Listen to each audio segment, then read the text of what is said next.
नौजवान, उपस्थित माताएं बहनें, समाजवादी पार्टी के सभी साथी, पत्रकार साथियों और मंच पर बैठे हुए हमारे बहुत सारे बड़ी संख्या में जो सभी वरिष्ठ नेता हैं, आदरणीय रामजिया सुमन जी, आदरणीय पूर्व विधायक जफर आलम साहब, मंच पर उपस्थित समाजवादी पार्टी के बहुत ही वरिष्ठ नेता, पूर्व में रहे केंद्रीय मंत्री आदरणीय सलीम शेरवानी साहब, पार्टी के सभी जिलों के जिलाध्यक्ष, मंच पर उपस्थित पूर्व विधायक, पूर्व हमारे एमएलसी, चुनाव लड़ने वाले संगठन के सभी पदाधिकारी, क्योंकि अगर नाम लिया जाएगा तो बड़ी संख्या और बड़ी सूची हो जाएगी, इसलिए मंच पर उपस्थित और मंच के नीचे हमारे बहुत जिम्मेदार कार्यकर्ता नेता दिखाई दे रहे हैं जो दाईं तरफ खड़े हैं। इसी तरह बाईं तरफ छोटे मंच पर बड़ी संख्या में नेता हैं, हमारी माताएं बहनें हैं। मैं सबका धन्यवाद देना चाहता हूं और इस कार्यक्रम के लिए और इसमें कार्यक्रम में बुलाने के लिए इसी क्षेत्र में और इसी जनता के बीच में लगातार संघर्ष करने वाले कई बार रहे विधायक, सांसद ब्रजेंद्र सिंह जी को और हम अपनी समाजवादी पार्टी के गिरीश यादव जी को बहुत बहुत धन्यवाद और आभार प्रकट करना चाहते हैं। मैं मंच से अभी सुन रहा था, न केवल हम आप आज कह रहे हैं,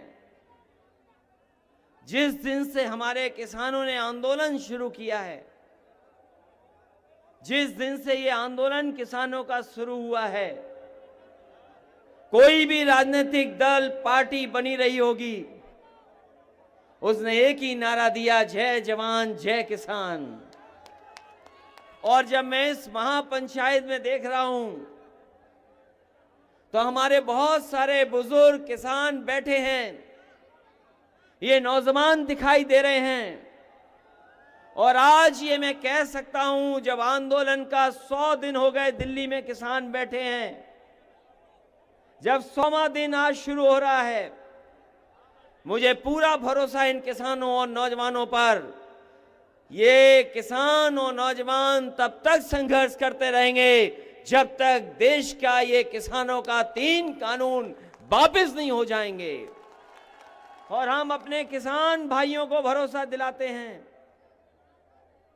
कि ये लड़ाई जरूर आपकी है, ये लड़ाई किसान भाइयों आपकी जरूर है, लेकिन इस लड़ाई से हमारे भारत का और हमारी भारत की मिट्टी का भविष्य जुड़ा हुआ है, इसलिए हम आपके साथ ईमानदारी से खड़े हुए हैं। सोचो, कभी हमारे बुजुर्ग यहां बैठे हैं, इनकी पीढ़ी दर पीढ़ी खेती करती आई है।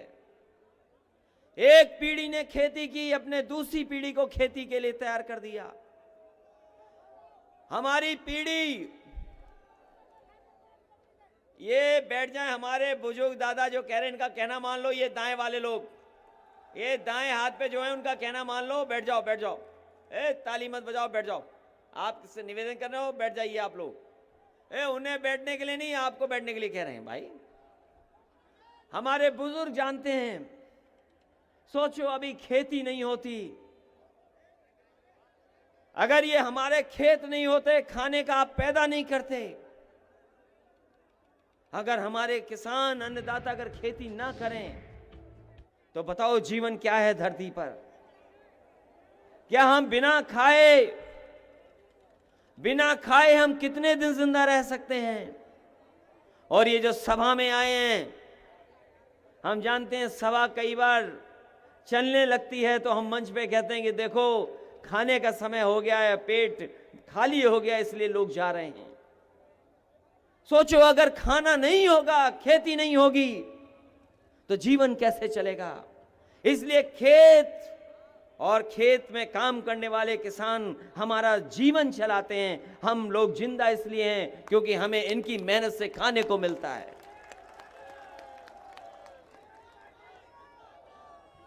और अभी तो हमने वैश्विक महामारी देखी है, हम लोगों ने वैश्विक महामारी देखी अभी, और न केवल हम, आप सब न जाने कितनी तकलीफ में रहे।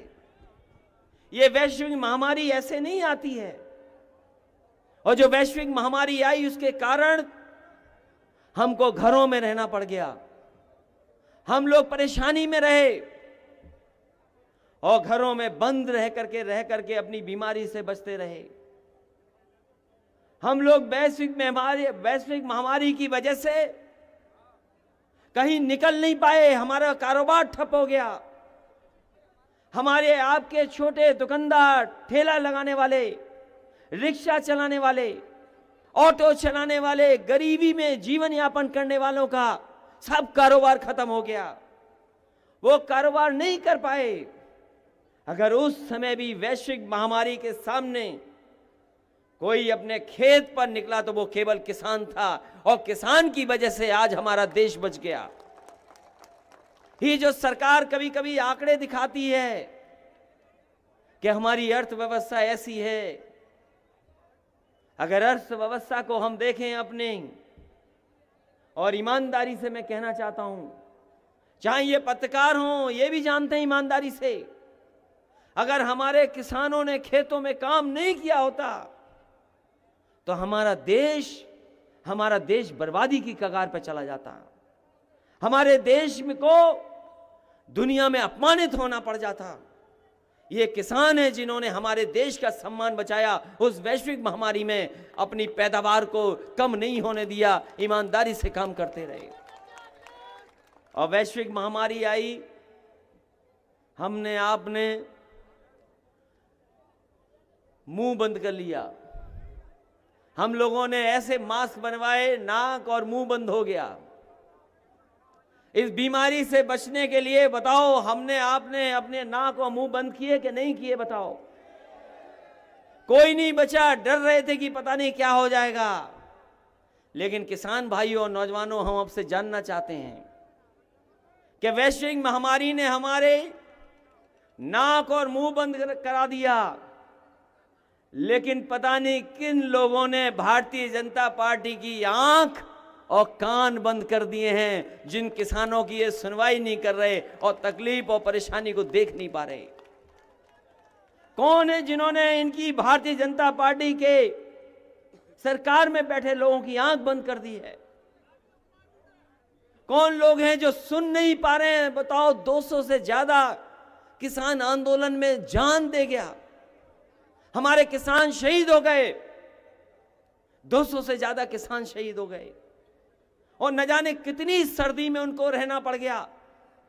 आपने वो तस्वीरें देखी हैं क्या किसानों को रोकने के लिए भारतीय जनता पार्टी की सरकार ने दिल्ली में क्या क्या नहीं किया, क्या क्या हम लोगों ने नहीं देखा? बताओ। जैसे कभी हमने सीमा पर सुना होगा कि सीमा पर ऐसे किया जाता है, वही चीजें हमारे किसान, जो हमारे अन्नदाता हैं, उनको रोकने के लिए भारतीय जनता पार्टी ने किया। वो दिल्ली केवल अपनी बात रखने जाना चाहते थे, लेकिन हमारे किसानों को दिल्ली में घुसने नहीं दिया, अपमानित किया, और इतना अपमानित किया कि हमारा किसान और मजबूत हो गया। और उसने कहा कि सरकार कुछ भी हमें कहती रहे, लेकिन हम सरकार के लड़ करके दिखाएंगे। और 26 जनवरी को ट्रैक्टर लेकर के उन्होंने यात्रा निकालने का काम किया। कोई सोच सकता है कि किसान इतनी महंगाई में ट्रैक्टर में डीजल डलवा करके ट्रैक्टर लेकर के निकले? और वो ट्रैक्टर यात्रा इसलिए ही हो रही थी क्योंकि वो सरकार को जगाना चाहते थे। हमारे किसान शहीद हो गए, सरकार नहीं जागी, हमारे ट्रैक्टरों की आवाज नहीं सुनी, और पूरे उत्तर प्रदेश और देश में ट्रैक्टर चले हैं। ट्रैक्टरों की भी आवाज और ट्रैक्टरों की भी सम्मान नहीं किया इन्होंने। पता नहीं किस बात का घमंड, किस बात का अहंकार है, और हमारे किसानों पे और हमारे नौजवानों पे झूठे मुकदमे लग गए। न जाने कितनों पे झूठे मुकदमे लग गए। डीजल पेट्रोल नहीं ले सकते, ट्रॉली किसके पास है वो ट्रॉली वाले से या ट्रैक्टर के नंबर निकाल लिए और बताओ कीलें लगा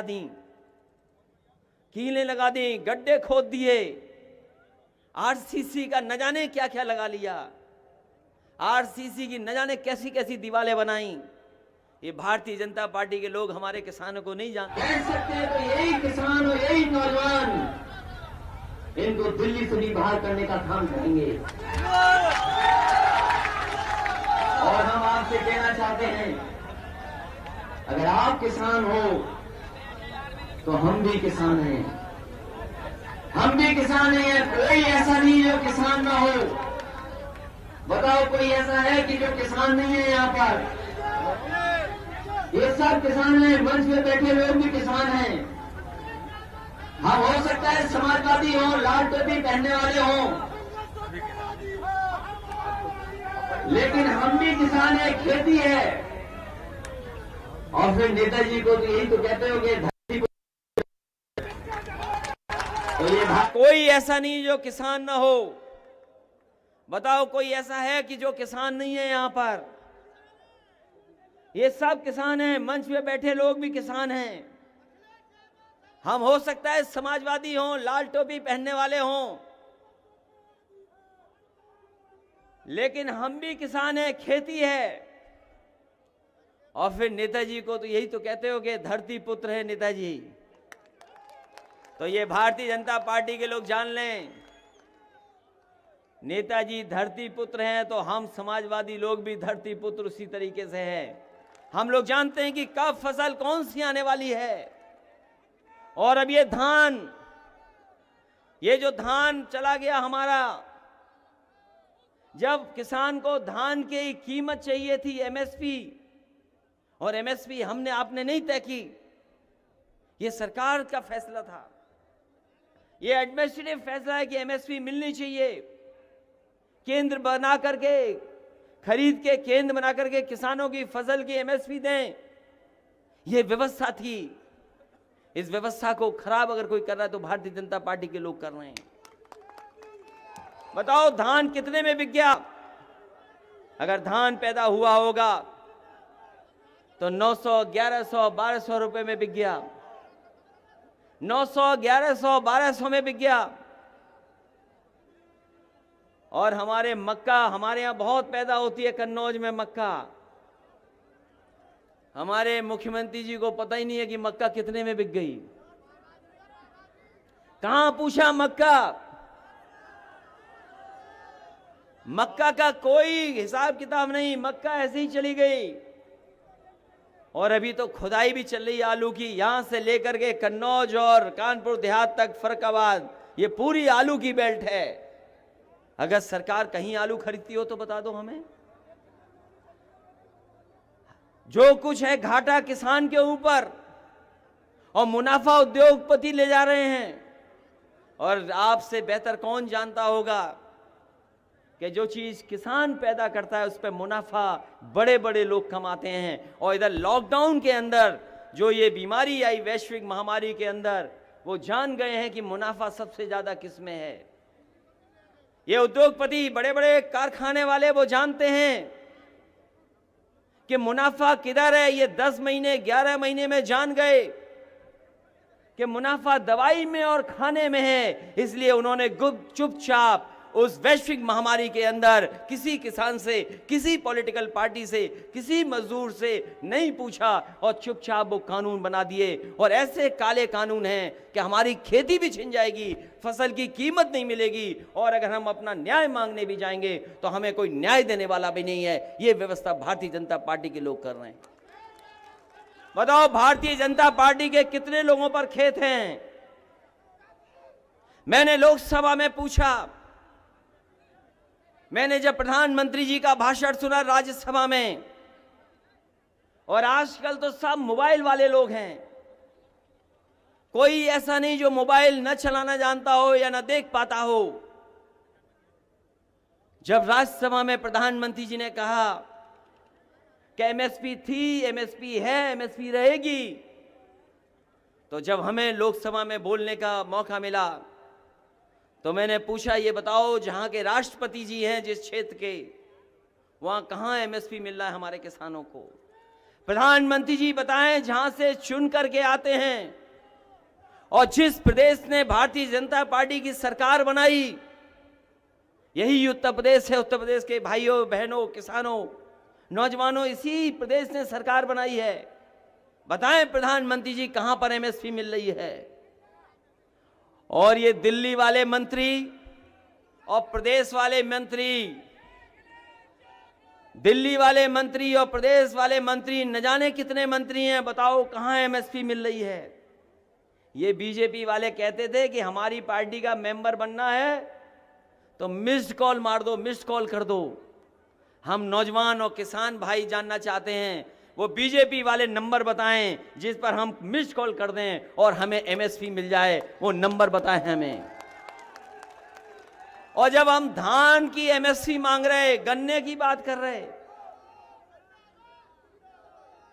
जब हम लोग, हाँ, पूरे देश के किसान जब एमएसपी की बात कर रहे थे, जब किसान अपने धान की कीमत मांग रहा था, गन्ने की कीमत मांग रहा था, खेती की बात कर रहा था, तो हमारे दिल्ली के प्रधानमंत्री और उत्तर प्रदेश के मुख्यमंत्री कह रहे थे स्ट्रॉबेरी में बहुत मुनाफा है।